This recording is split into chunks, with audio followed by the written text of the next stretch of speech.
David vivait seul et a choisi d'Hyder, une jeune femme sans abri avec un petit garçon, par une journée glaciale. Dans les jours qui ont suivi, il les a hébergés et a réalisé à quel point le monde était vraiment petit. Cela faisait des années que David n'avait pas accepté d'Hyder, un étranger.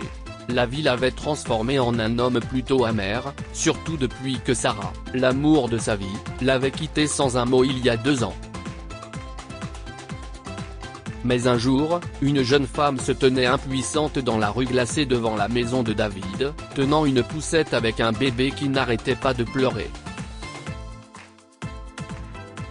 De loin, la femme semblait se débattre, regardant à gauche et à droite, dans l'espoir que quelqu'un lui vienne en aide. David s'est précipité pour aller voir les 2 inconnus.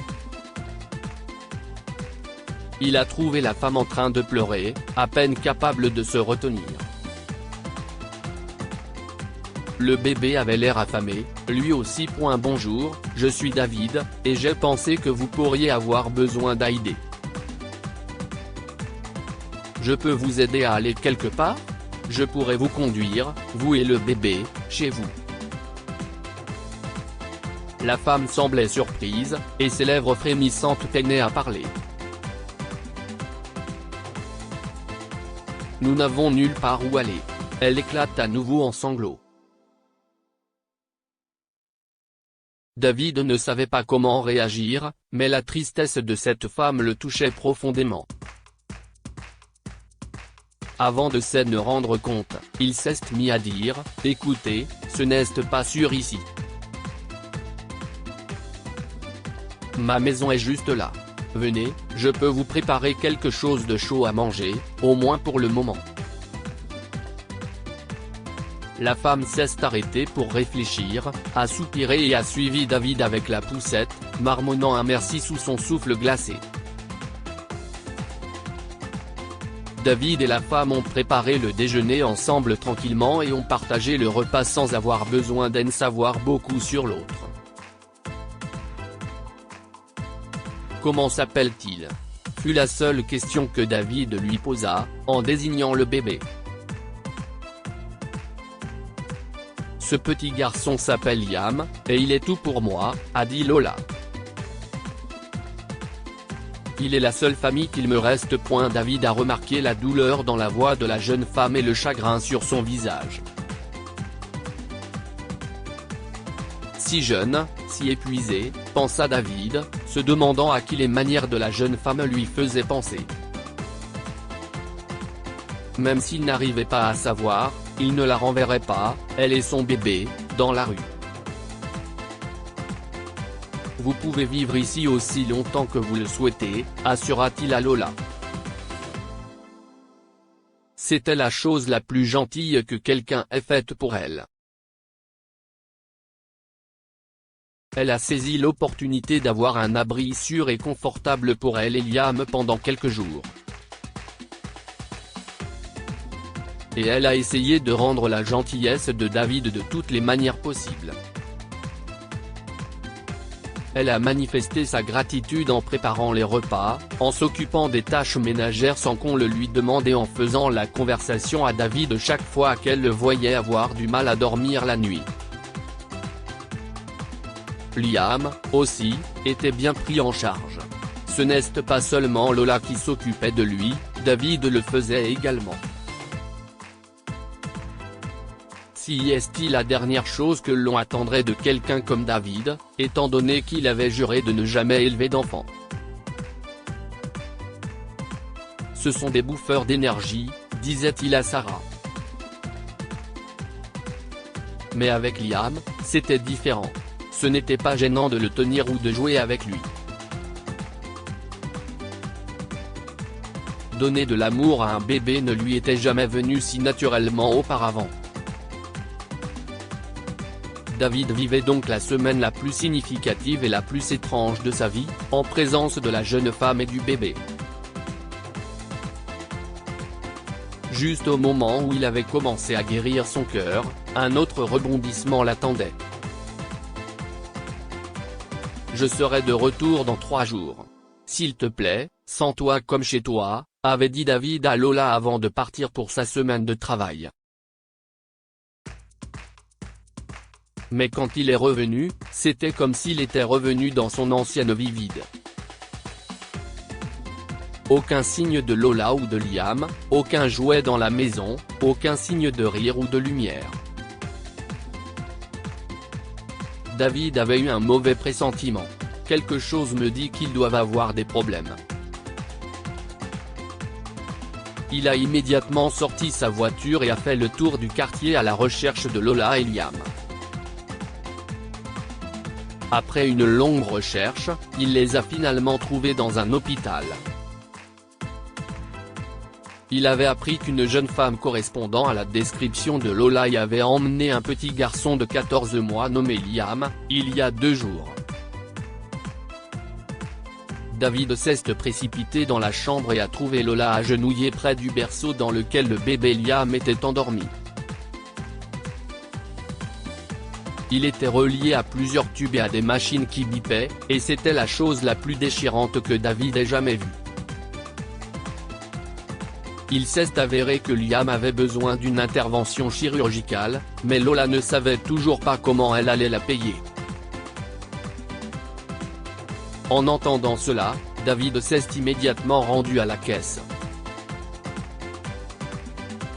Il a payé d'avance l'intégralité du traitement du garçon. CIST. Je ne sais pas comment vous remercier. Lola a regardé avec stupéfaction l'homme le plus gentil qu'elle ait jamais rencontré. Elle n'a pas remarqué que le sac auquel elle se tenait a glissé et est tombé, éparpillant quelques affaires sur le sol. CIST alors que David a repéré quelque chose qu'il a ramené dans le passé. Parmi les objets qui étaient tombés du sac de Lola, il y avait la photo d'une maison confortable au milieu des montagnes, une vieille balançoire devant la maison. Sur la balançoire était assise la femme qui, autrefois, représentait tout pour David. C'était Sarah. Comment connaissez-vous cette femme ? A demandé David à Lola. CIST notre mère, a répondu Lola, embrassant la photo et s'étouffant. CIST alors que David a appris toute la vérité sur Lola et Liam et qu'il a enfin compris pourquoi il se sentait si étrangement lié à eux.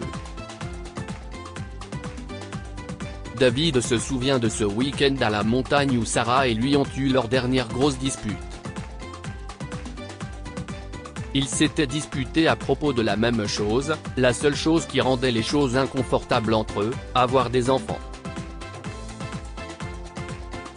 C'était une grosse dispute, et quand Sarah a été sûre que David ne changerait pas Davis sur le fait d'élever une famille, elle a remballé ses affaires et pris David dans ses bras en espérant qu'il lui arrêterait point mais il ne l'a pas fait, et Sarah est partie.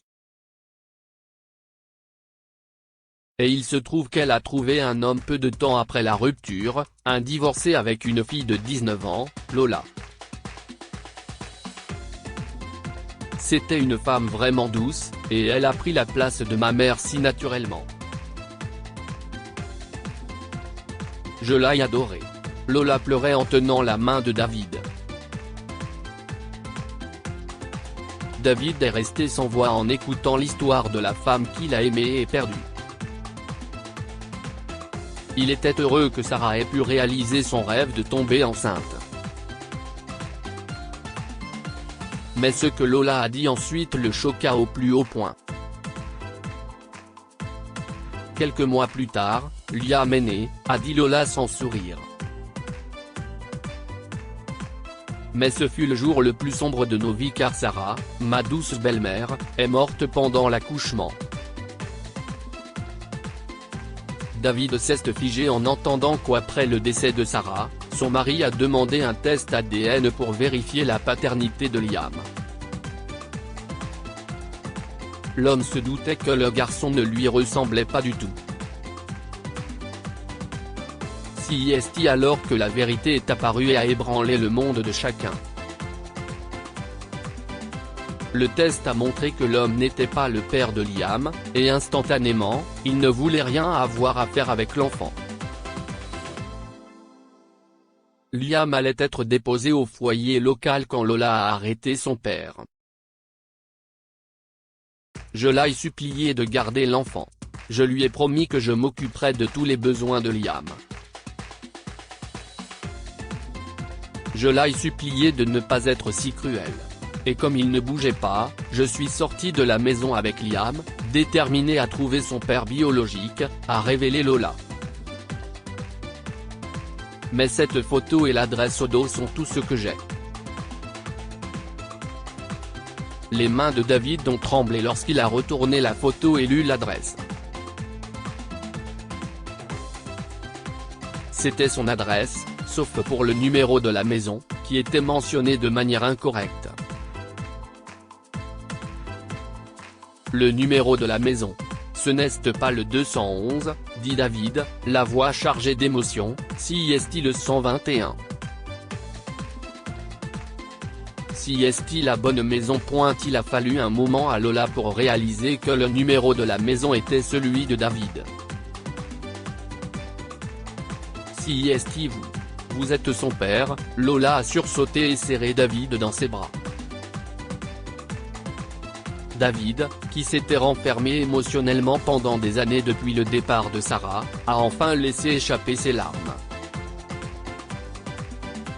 Il a pleuré du fait d'avoir perdu Sarah, et il sourit en pensant à son fils. Et juste à ce moment-là, les médecins de l'hôpital se sont approchés de lui et de Lola.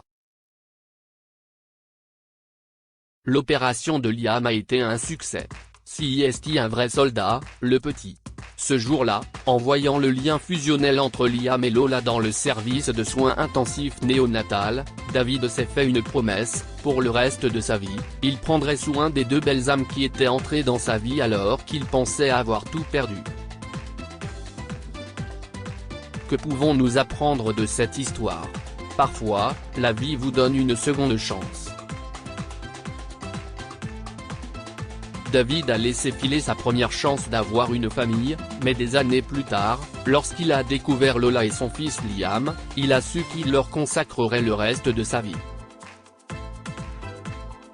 La famille est plus profonde que les liens du sang. David a compris qu'il n'avait pas besoin d'être lié à Lola par le sang pour s'occuper d'elle comme de sa propre fille.